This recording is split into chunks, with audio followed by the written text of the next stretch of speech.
You're listening to Dirty Feet, a dance podcast. I'm Allison Burns.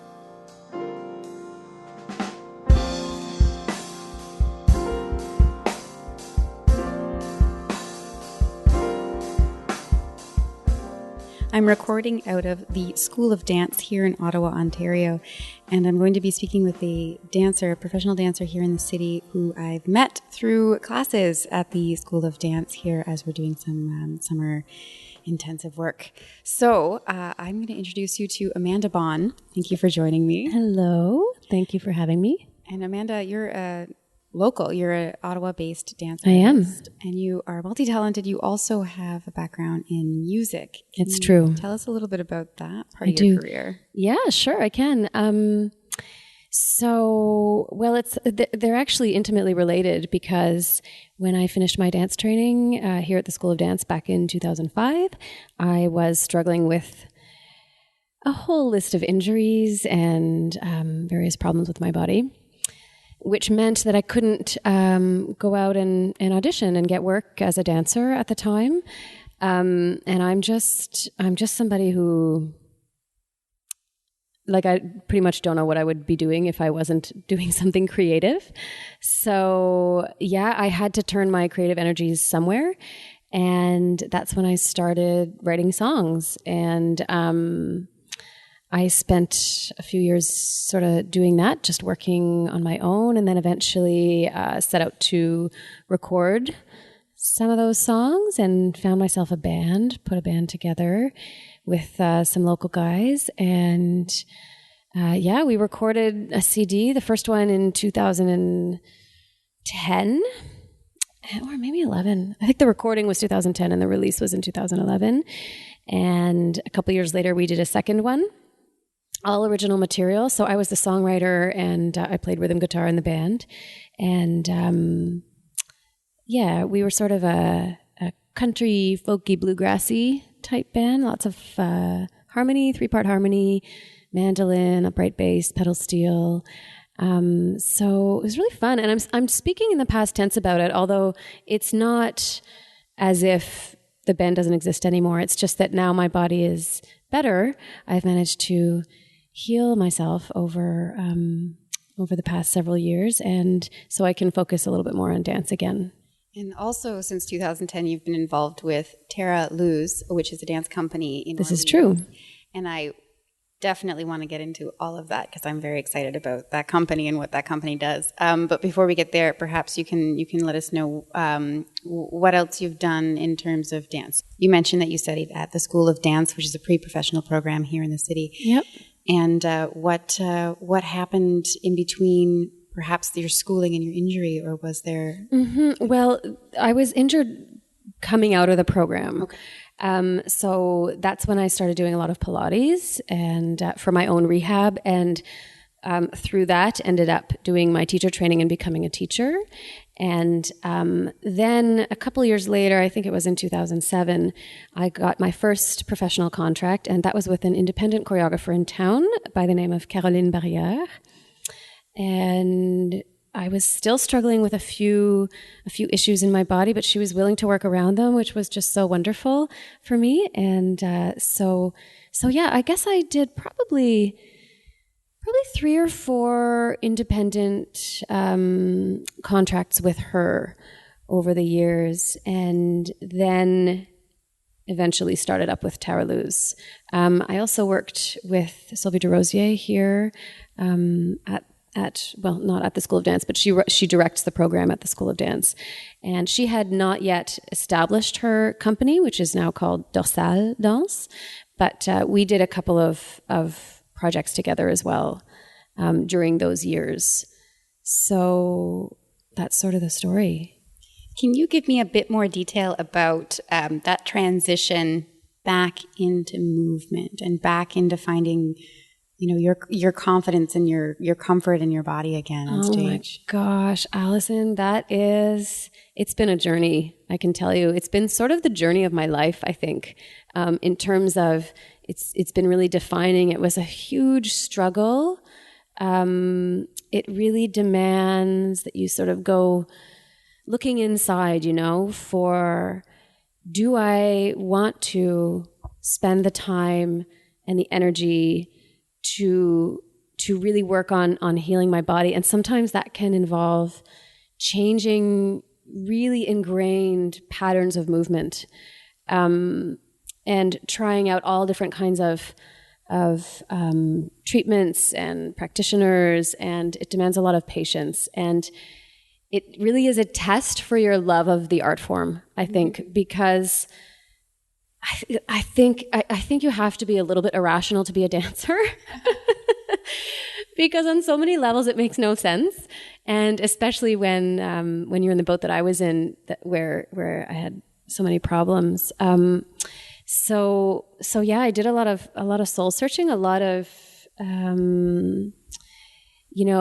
getting sort of feeling like I was a bit beat down and getting back up and trying something new and trying a different approach and looking for somebody else who could help me and reading books and. Anyway, so I'd say there wasn't one day where I was injured and then suddenly I wasn't. It was sort of a gradual process. And I was lucky enough to have people who were willing to take me on, despite the fact that I was still working through some issues. I guess most dancers are.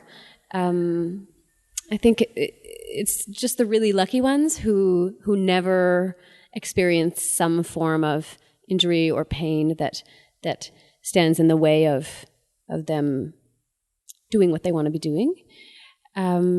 So I don't know if I'm answering your question really, but I can say that coming out, now being on the other side of that whole long journey, because this has basically been going on since 2005. So it was a solid 10 years of evolving through this process.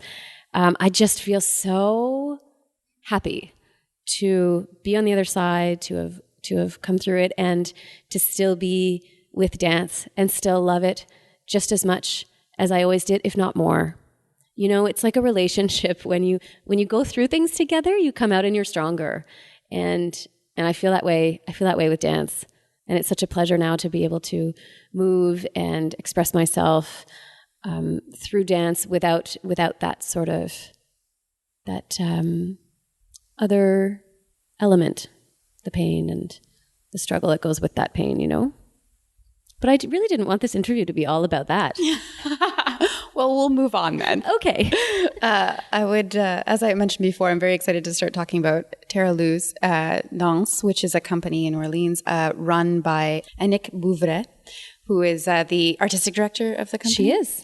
And so of course, you're one of the performers, one of the 5 performers in the core company, which runs part-time, which is interesting. Can you describe that structure? Yeah, so we operate 2 days a week, Thursdays and Fridays, basically from September until June. And that's sort of our standard rehearsal schedule. Of course, when we're leading up to some shows or there are events going on or when we're on tour, then it's obviously more than 2 days a week. So we'll ramp it up during those times. But yeah, generally speaking, we're 2 days a week. And I'd love you to just speak about the other members of the company. Our listeners will recognize Amelia Griffin, who was on our first episode for the Dark Horse Dance coverage as associate director. Mm-hmm. So she's part of the company. There's another young woman named Melissa Roy, who is also a graduate of the School of Dance professional program. We all are, in fact. Melissa is a lifelong dancer and just lover of dance. She's a kick-ass tap dancer and teacher in town. And then aside from that, there's Alexandre Couture has newly joined the company just in the past year.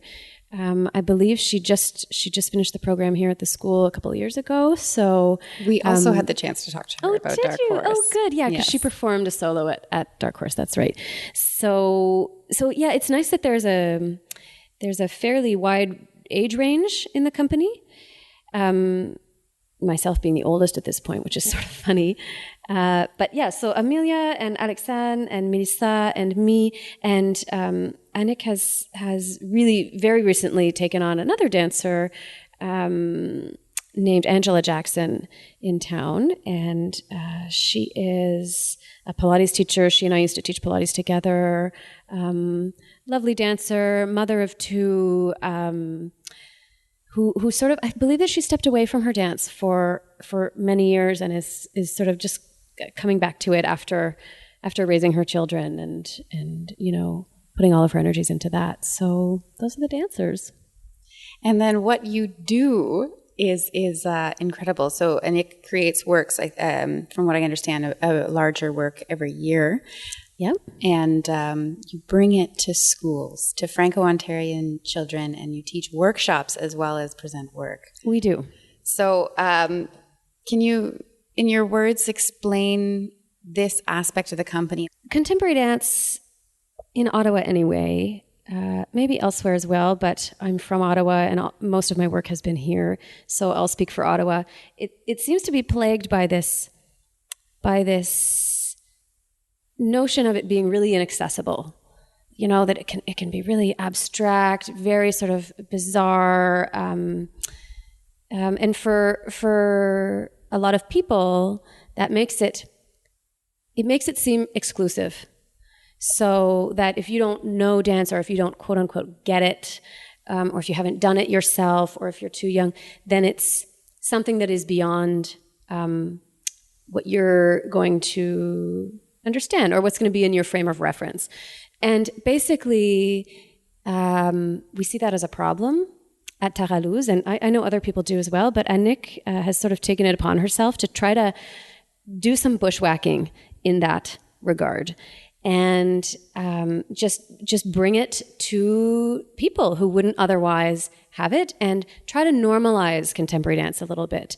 The way people grow up listening to music and going to music shows, why don't we grow up seeing contemporary dance and having it around us and having it as part of our education, our artistic education, and in that way grow up being familiar with it and having it be really a normal thing to go to a dance show, just as normal as it would be to go see a live band. So I think that is the inspiration behind Annick's determination to get this work into the schools. So she's developed a really effective workshop, sort of a skeleton of a workshop with certain exercises that we do with them, improvisational games that we do with the kids, that culminates in a student performance. We also do perform for them, but it's very much about getting them moving as well. And so she's developed this workshop, and we take it around. We go to primarily Francophone schools in the region because we are a Francophone company. So that's sort of the story behind the school outreach. And then that frame of mind also permeates the choreography that we do as the professional company. So the pieces that we're putting on stage are very much inspired by and related to what we're doing in the schools. So as a result, the choreography is it's lighthearted. It can be funny at times. There's a lot of facial expression going on stage, where you're sort of classic modern dance. We joke in contemporary dance about the modern dance stare, where you're staring off into the distance and everything is very serious. And don't get me wrong, I really appreciate that as well. And as a performer, it's equally satisfying. But that's really not what we're doing at Taralouse. We're putting dance on stage that is accessible. It's easy to watch. Annick uses a lot of everyday objects and imagery that is familiar to people, so it can kind of bring people in, both the younger audience members, the less experienced audience members. We find even parents will sometimes come and bring their kids. The idea is they're bringing their kids to the dance show, and they end up discovering something themselves too and finding that they really like it. So although the work does come out of this educational outreach element of the company, it's not by any means strictly children's shows we're doing at all. Adults can come without their kids and really get something out of it as well. Great. I encourage everyone to go check out the Terra Luz Dance website. I had the opportunity to look at one of the videos that's posted there, and it had an excerpt from one of these workshops where the kids were presenting their choreography and their structured improvisation. And it was just so exciting to see. And I imagine there are plenty of inspiring moments, but if you could share with us maybe something that you've experienced in a workshop with kids that was just like a very special moment. Oh, gosh. They're really quite numerous. Working with the kids is so deeply satisfying. And well, I have so many examples running through my head, but I guess just generally speaking, you see kids who start out really very much in their own sort of shell, a little bit maybe nervous, maybe shy, maybe a little bit unsure about how they're going to move their bodies and very much sort of looking around for approval, I would say, from either us or their friends or the other students. And over the course of the workshop, it's amazing to watch those kids blossom and really come out of the shell. And it's happened more than once where that shy person on the first day winds up being really a leader in either the choreography or just the process itself. And Nick has this she's a mother of 2 young daughters, and I think it's also just her as a person, but she has this wonderful way of putting the kids at ease. And there's never any pressure to do something right, or even if you just freeze and you have no idea what to do, that's okay. She'll just move on to somebody else, and if you're ready, she'll come back to you. And she just has a really, as I say, just a wonderful way of leading these events, and it brings the kids out of themselves. So that is just sort of a general thing that we see over and over again, and it's so lovely. But I do remember also one time this little girl, I wish I could remember her name. Isn't that so sad that I forget? But anyway, she, so we had presented an excerpt of one of our pieces called Les Billes, which means marbles. So this piece involves marbles, and there's a lot of light, and there are hula hoops that are lit up. And anyway, we have these fairly large marbles in our hands for one part of the choreography. And so after that excerpt, we often come out after a show and sort of show the kids the props and let them play with them and let them experiment and sort of do what we were doing, you know. And this girl just ran right up to me and was, because I had the marbles in my hand, and she was so excited. She's going, "Libby!" And she grabbed one and she's dancing around with it. And she was imitating some of our movements from the show. And because we sort of do this rhythmic thing where we bang them on the ground in this certain way, and she was doing that and just waving her arms around with these marbles in her hand, and she was just so happy. And I turned to Nick and I said, I have to give her a marble. Can I please make it a gift to this lovely little person? And Nick, of course, said yes. So I did. I gave her a marble. I said, "This is for you. You know, take it home and just love it and have fun and keep dancing, you know." And she was so happy. It made her day. Anyway, I'm getting all sentimental about it. But yeah, there's some pretty moving moments. Dance is pretty powerful. Mm-hmm. When you're training for a performance that's for children, is there a big difference what you're doing in training for this company than you've done for previous choreographers or even in school? That's a good question. I would say the training is the same. If you're talking about taking class, technique class, dancing, keeping your body in good shape, that has not changed. But the approach to the choreography is definitely different. I know that Nick has always in the front of her mind, she tries to put herself in the mind of the youth. And approach the choreography in that way. Isn't this a lovely background sound? They're doing construction outside. Yeah, so things like attention span come up, for example. So, a child is just not going to have the same attention span as an adult. So as a result, the piece often ends up being a series of vignettes.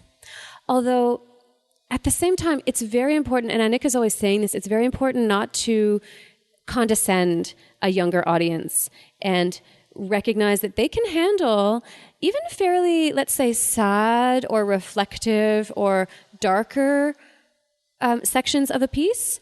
But maybe it's just better that those sections aren't too long.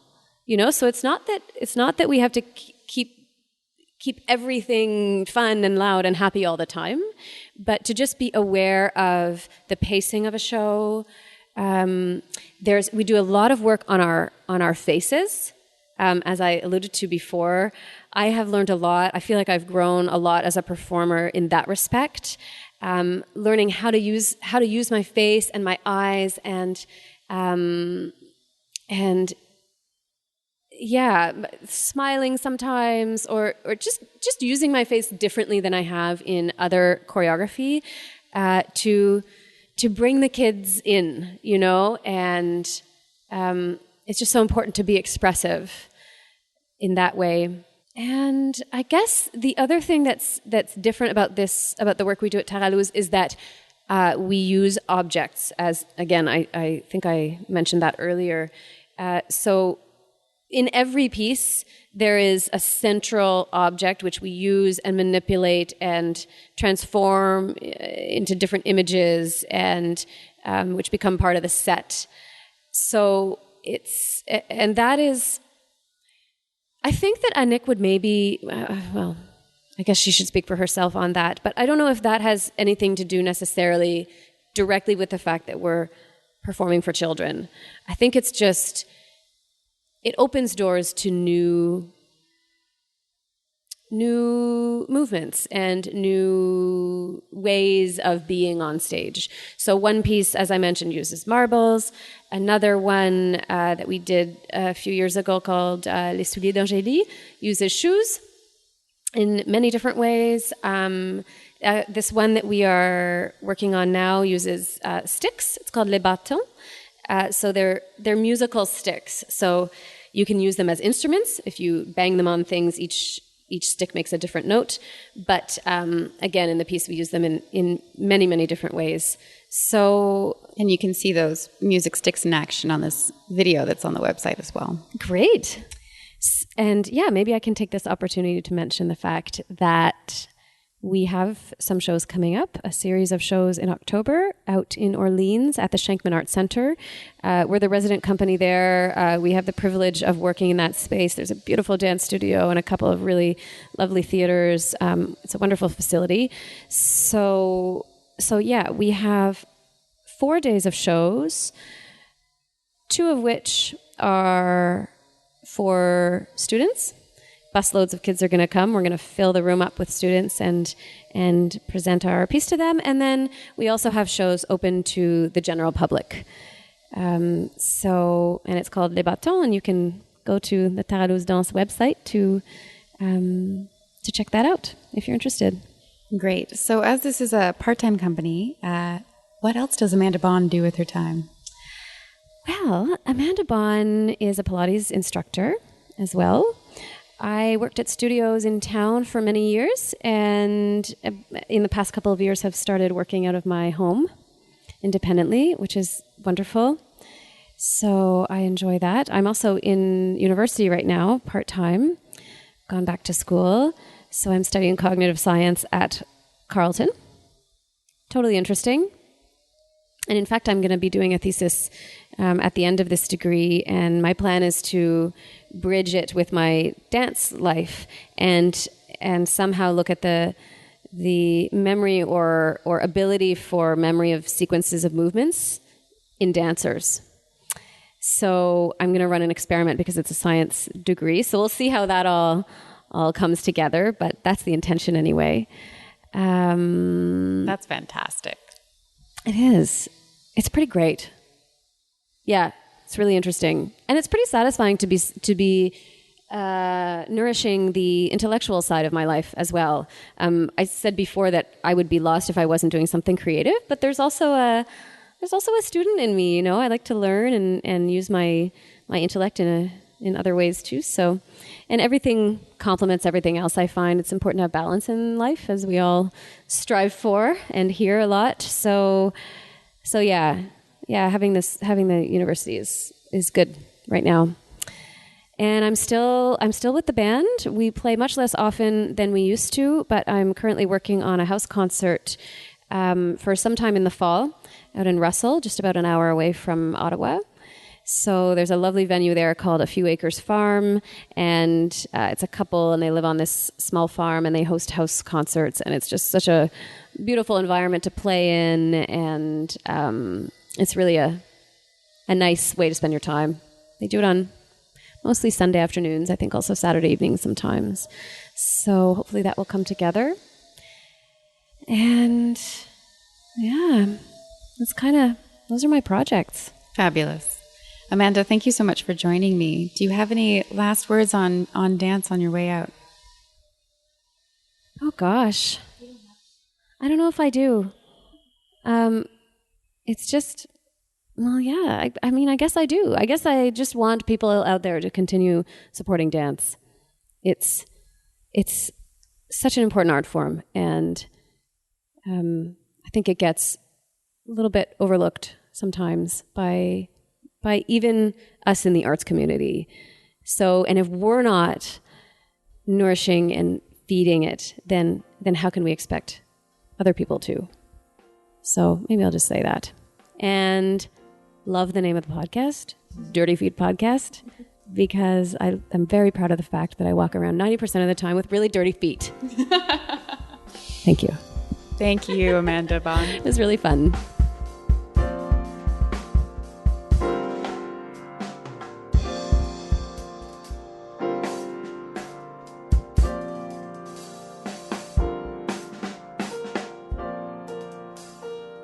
You've been listening to Dirty Feet. I'm Alison Burns with a few thank yous. First to Paula Flalo and the No More Radio Network, also to Mainline Theatre and Montreal Improv Theatre, and to all present and past team members who can be found on our website, dirtyfeetpodcast.com. You can also find us on Facebook at Dirty Feet Podcast and follow us on Twitter at Dirty Feet. Stay tuned for a quick preview of the upcoming episode where we delve deeper into the Taralouse Dance Company and speak with Annick Bouvret.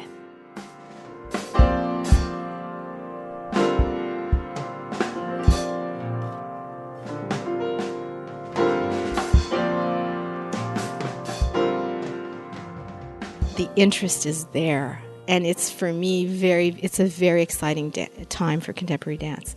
I think for those francophone communities in Ontario, we have presenters that have never presented dance that are now interested, that are now thinking, okay, yeah, maybe this is doable.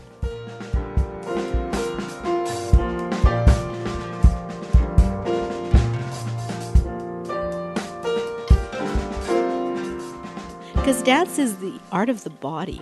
So yes, of course, we can speak about it, we can intellectualize it. But when someone has an experience in movement, their information about the art form is different. They've lived something in their body. So when they're going to go to a performance and watch a dance performance, yes, that experience will inform the way they look at that work.